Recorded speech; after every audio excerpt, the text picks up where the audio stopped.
क्या होगा अगर ससुराल में दामादों का अपहरण हो जाए? क्या होगा अगर ससुराल में दामाद को लाकर घर में बंद कर दिया जाए? तो कैसे घर वाले अपने बेटों को ससुराल से वापस लेकर आएंगे? ऐसे ही चमकदार और एक असाधारण कहानी पर बनी फिल्म है ए पहुना ससुराली में रहे ना। इस फिल्म की कहानी इतनी शानदार है कि इसके ऊपर वीडियो बनाने का मन हुआ है और इस पर हम वीडियो बना रहे हैं। नमस्ते साथियों, film on silver screen cinema की बातें इस यूट्यूब चैनल पर आपका स्वागत है। और बिफोर यू भोजपुरी चैनल पर रिलीज़ फिल्म ए पहुना ससुराली में रहीना, जिसका ट्रेलर रिलीज़ हुआ है, इस पर आज हम लोग बात करेंगे। ट्रेलर को देखने के बाद ट्रेलर की कहानी पर बात करेंगे। ट्रेलर को देखने के बाद कहानी बहुत ही शानदार कहानी समझ में आती है। एक माँ है, उसकी दो बेटियां हैं और माँ के पास पैसे की कमी है, लेकिन अपनी बेटियों की शादी वो बहुत अच्छी जगह करना चाहती है, लेकिन उसके पास पैसे नहीं है।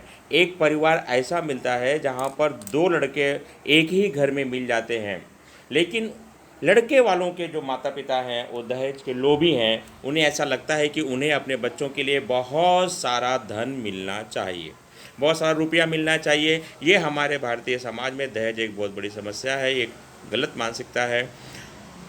अभी पैसे की डिमांड तो होती है, माँ को भी पता है कि हम मेरी बेटियों की शादी तभी होगी जब उनके पास पैसा, बहुत सारा पैसा होगा।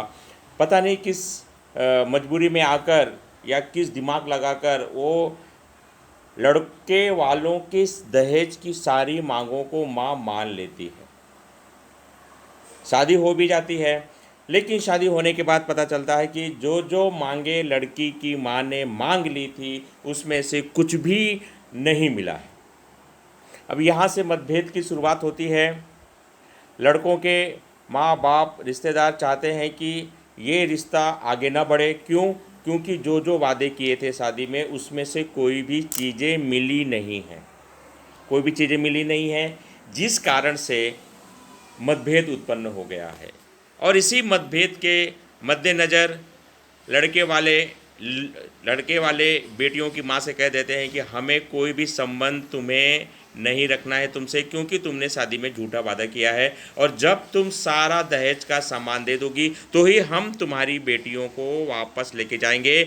इस तरह से दोनों बेटियों को वापस उनके मायके में ही भेज दिया जाता है।